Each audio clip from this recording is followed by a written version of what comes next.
G'day and welcome.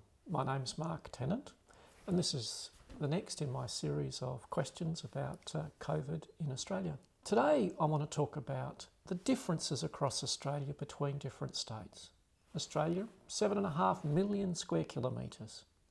There's a vast difference between the core of our major cities and remote Australia. And what have we seen? We've seen a number of states and territories where there's extensive remote communities take a much more robust approach to their border controls.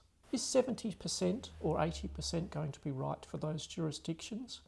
Or should they be allowed to make more nuanced decisions around the complexity of providing care in extreme remote locations and the problems that are faced when you're trying to provide vaccination to these sorts of communities? Yes, remote communities do have significantly increased comorbidities and concerns. Yes, remote communities don't have the same health infrastructure or access to health infrastructure that our major cities do.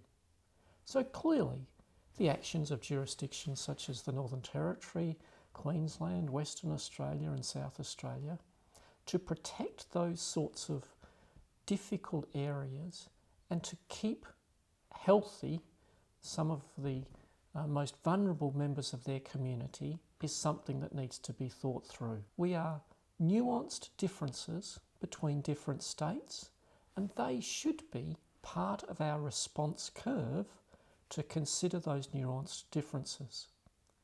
The idea that we should all open up when we get to an average of 70 or 80% is not a nuanced response. We need to take a nuanced, smart response looking at the different geography and different health needs of the different communities across different jurisdictions. Thank you. I hope that was interesting and made you think.